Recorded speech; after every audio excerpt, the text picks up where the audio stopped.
January 1981. Muhammad Ali was 39 years old, recently retired from boxing after losing to Trevor Berbick 2 months earlier in what had been a sad, difficult fight to watch. Ali's skills had deteriorated, his reflexes slowed by time and the cumulative damage of too many punches absorbed over too many years. He'd taken punches in that fight that the old Ali would have slipped without thinking. His legs, once the fastest in heavyweight history, had barely been able to carry him around the ring. The loss to Berbick had been Ali's final fight, and everyone knew it, including Ali himself. It had been a hard adjustment. For 20 years, Muhammad Ali had been Muhammad Ali the boxer. That's who he was in the mirror, in his mind, in the world's eyes. The man who'd beaten Sonny Liston, who'd won the Rumble in the Jungle, who'd survived the Thrilla in Manila. The man who'd said he was the greatest and then proven it over and over. And now that was over, finished, gone. He was in Los Angeles for meetings about his post-boxing career, potential movie roles, speaking engagements, business opportunities. People were trying to figure out what Muhammad Ali would become now that he was no longer Muhammad Ali the boxer. Ali was trying to figure out the same thing. Some days he had answers, other days he didn't. On the morning of January 21st, Muhammad Ali was driving alone on the Harbor Freeway, heading to a gym in South LA where he still occasionally trained young fighters. He wasn't training himself anymore, his body couldn't handle it, but he liked being around the gym, liked mentoring young boxers, liked feeling useful. Traffic was heavy, moving slowly, and as Ali's car crept forward, he noticed emergency vehicles on an overpass ahead. Police cars, an ambulance, fire trucks. A crowd had gathered on the sidewalk. Something was happening. As Ali got closer, he saw what it was. A man was standing on the wrong side of the safety railing on the pedestrian walkway of the overpass, 9 stories above the freeway. Police officers and what looked like crisis negotiators were standing on the safe side of the railing, talking to him, trying to convince him not to jump. Ali had seen things like this before. Everyone had. You'd read about it in the newspapers, hear about it on the news. Someone in crisis, police trying to talk them down. Sometimes it worked, and sometimes it didn't. But something about this particular moment hit Ali differently. Maybe it was because he'd been feeling his own sense of loss lately, the end of his career, the uncertainty about his future, the reality that the thing he'd built his entire identity around was over. Maybe it was because he understood, at least a little bit, what it felt like to stand at an edge and wonder if there was any reason to step back. Ali pulled his car to the side of the road, got out, and walked toward the overpass.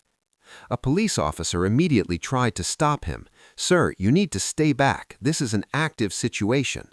"I'm Muhammad Ali," Ali said simply. The officer blinked, recognizing him immediately. Every cop in LA knew who Muhammad Ali was. "Champ, I know who you are, but we have trained crisis negotiators handling this. This is a delicate situation." "How long they've been handling it?" Ali interrupted, watching the man on the ledge. The officer hesitated, checking his watch. "About 40 minutes, maybe closer to 45 now." "And it's working?" Ali asked, though he could see the answer on the officer's face.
The officer looked back at the man on the ledge, then at Ali, then down at his feet. No, he's not responding to anything they say. Won't tell him his name, won't engage, just standing there. "Let me try," Ali said. "Champ, with all respect, these are trained professionals with years of experience in suicide intervention. This is a very specific skill set." "I know what it's like," Ali interrupted, his voice quiet but carrying a weight that made the officer pause mid-sentence. "I know what it's like to stand at an edge. Let me try." There was something in Ali's tone, in his expression, that made the officer understand this wasn't a celebrity looking for attention or wanting to play hero.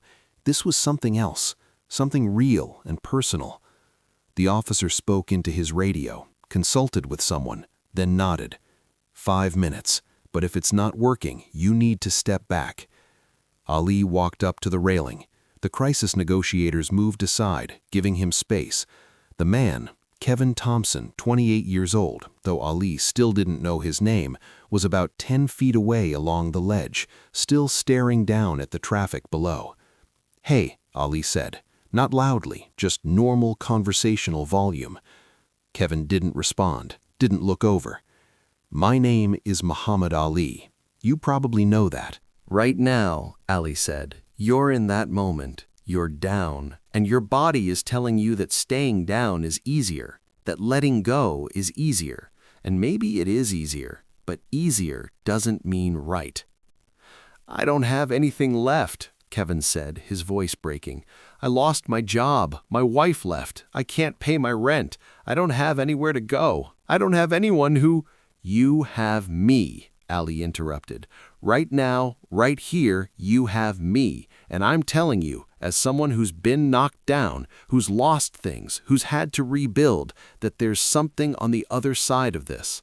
I don't know what it is yet for you, but it's there." "How do you know?" Kevin asked.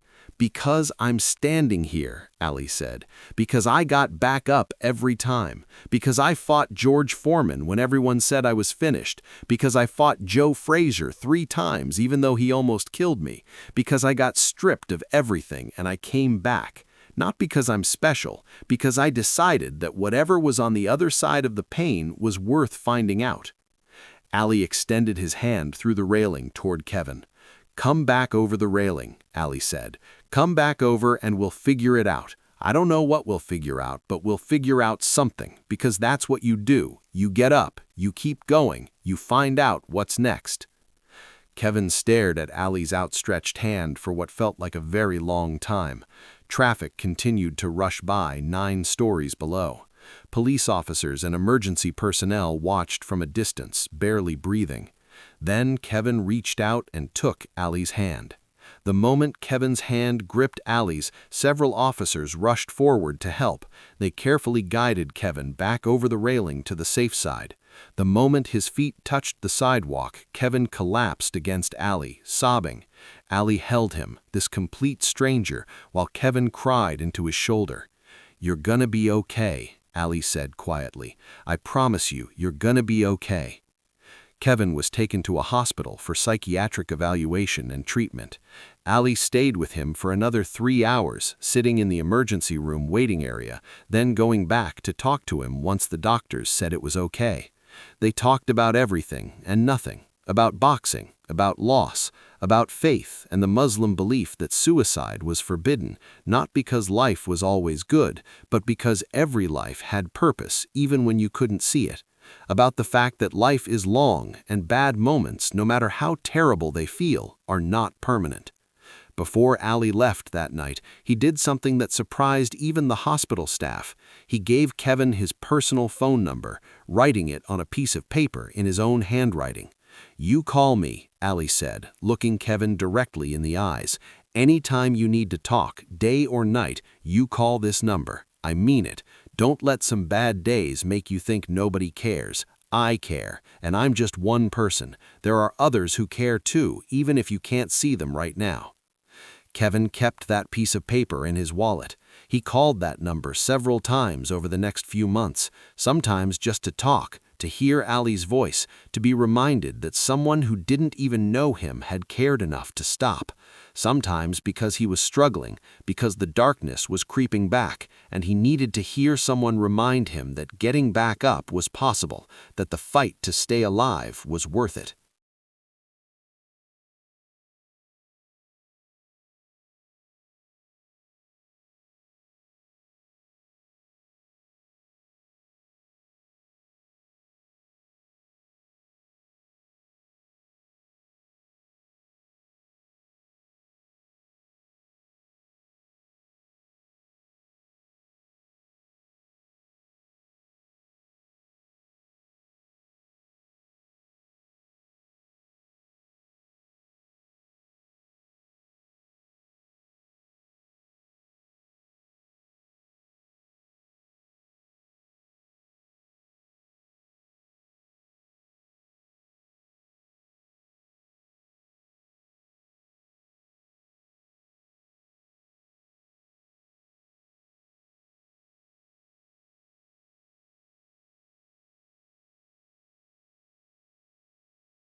Over time, Kevin rebuilt his life piece by piece. He found a new job, not a great job at first, just work at a warehouse, but it was something. He found a small apartment in a neighborhood that wasn't perfect, but was his. He started seeing a therapist regularly, started taking the medications that helped balance the brain chemistry that had been working against him. He eventually found a new relationship, got married, and had 2 kids. He didn't become famous or rich or extraordinary in any external way. He just became a person who was alive and okay and raising a family, which is sometimes the biggest victory possible. Years later, Kevin would tell reporters about that day on the bridge. He'd say that what saved him wasn't any specific thing Ali said, though the words mattered. What saved him was the fact that Muhammad Ali, the most famous athlete in the world, cared enough about a random stranger in crisis to stop, to risk making things worse, to stand there for 20 minutes and